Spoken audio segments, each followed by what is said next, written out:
अस्सलाम वालेकुम, मैं हूं मोहम्मद वकास और आज की इस वीडियो में मैं आपको बताऊंगा कि अगर आपको किसी 18 साल से कम उम्र बच्चे का पासपोर्ट रीन्यू करवाना है, बेशक उसका पासपोर्ट एक्सपायर्ड होने वाला हो या एक्सपायर्ड हो चुका हो, तो इस काम के लिए आपको किसी एम्बेसी, कौंसलेट या पासपोर्ट दफ्तर जाने की ज़रूरत नहीं, बल्कि आप घर बैठे लैपटॉप या कंप्यूटर की मदद से सिर्फ 15 मिनट में अपना ये पासपोर्ट रीन्यू करवा सकते हैं। और आपको ये पासपोर्ट रीन्यू होने के बाद आपके एड्रेस, आप चाहे किसी भी मुल्क में रहते हो, वहाँ पर डिलीवर किया जाएगा। पासपोर्ट रीन्यू करवाने की फ़ीस आपको स्क्रीन पर नज़र आ रही होगी। इस वीडियो को पॉज करके आप नॉर्मल, अर्जेंट, 36 सफ़ों वाला, 72 सफ़ों वाला, 100 सफ़ों वाला, उन लोगों के लिए जो पाकिस्तान में रहते हैं या बैरून मुल्क रहने वाले ओवरसीज़ पाकिस्तानी अपने हिसाब से इस टेबल में से देख सकते हैं। लेकिन यहाँ पर आपको एक चीज़ याद रखने की ज़रूरत है कि इस टेबल में नज़र आने वाली तमाम फ़ीसेस सिर्फ़ और सिर्फ पासपोर्ट रीन्यू करने की फ़ीस है। इसमें डिलीवरी चार्जेस शामिल नहीं हैं। तो डिलीवरी चार्जेस आपको आपके एड्रेस और मुल्क के मुताबिक चार्ज किए जाएंगे। लेकिन अगर आप ये पासपोर्ट ऑनलाइन रीन्यू करवाते हैं और delivery address passport office select करते हैं, तो आपसे डिलीवरी चार्जेस वसूल नहीं किए जाएंगे। पासपोर्ट रीन्यू करवाने के डॉक्यूमेंट्स की बात करें तो इसमें आपके पास सबसे पहले एक ईमेल एड्रेस होना चाहिए। उसके बाद आपके पास एक मोबाइल नंबर हो उसी मुल्क का जिस मुल्क में आप रहते हैं। उसके बाद आपको अपने मोबाइल में गूगल ऑथेंटिकेटर के नाम से एक एप्लीकेशन है, वो इंस्टॉल कर लेनी है। और इस एप्लीकेशन को आपने उसी ईमेल एड्रेस के साथ जो कि आप पासपोर्ट रीन्यू करवाने की इस एप्लीकेशन को सबमिट करवाने के लिए इस्तेमाल करेंगे, उसी के साथ इस एप्लीकेशन को लॉगिन कर लें। ये एप्लीकेशन इंतहाई ज़रूरी है। इस एप्लीकेशन के बगैर आप उस वेबसाइट पर जहां से आपने पासपोर्ट रीन्यू करवाने की दरखास्त सबमिट करवानी है, वहां पर लॉगिन नहीं कर सकते। चौथे नंबर पर, आप जिस बच्चे का पासपोर्ट रीन्यू करवाना चाह रहे हैं, आपके पास उस बच्चे का शनाख्ती कार्ड, नायकॉप, फॉर्म बे या फैमिली रजिस्ट्रेशन सर्टिफिकेट में से कोई एक चीज़ होना ज़रूरी है। उसके बाद बच्चे की एक पासपोर्ट साइज़ तस्वीर आपके पास होनी चाहिए। ये तस्वीर फ्रेश होनी चाहिए और वाइट बैकग्राउंड के साथ होनी चाहिए। छठे नंबर पर, आपके पास बच्चे का पुराना पासपोर्ट होना चाहिए।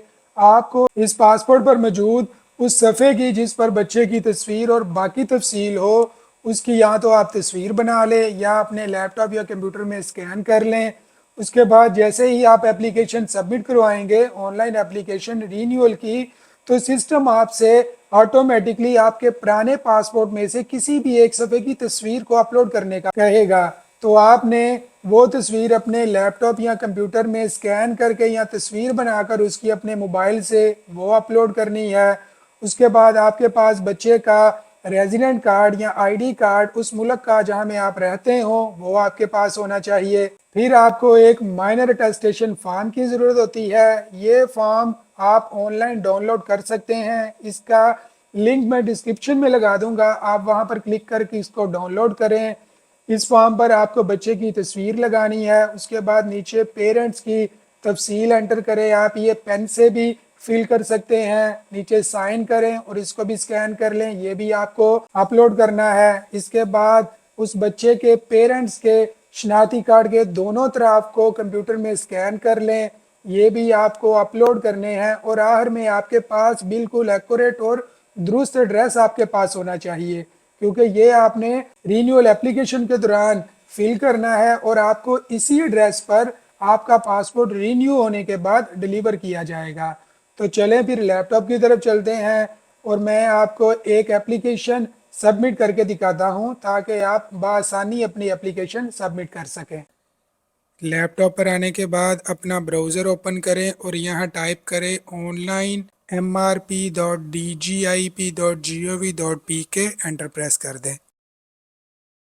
आपके सामने ये वेबसाइट गवर्नमेंट की वेबसाइट ओपन हो गई है, जिसके थ्रू आप अपना पासपोर्ट रीन्यू करवा सकते हैं। आपको यहाँ पर एक अलर्ट मैसेज दिया जा रहा है कि इस वेबसाइट का किसी और वेबसाइट के साथ कोई कोलैबोरेशन यानी कि कोई पार्टनरशिप नहीं है। तो अगर आप किसी और वेबसाइट पे जाकर अपना पासपोर्ट रीन्यू करवाने की कोशिश करते हैं और आपके साथ कोई स्कैम हो जाता है, तो वो आप उसके खुद जिम्मेदार होंगे। उसके बाद इसको कंटिन्यू पर क्लिक करें, स्क्रॉल डाउन करें तो ये गेट स्टार्टेड आ रहा है, इस पर आपने क्लिक करना है।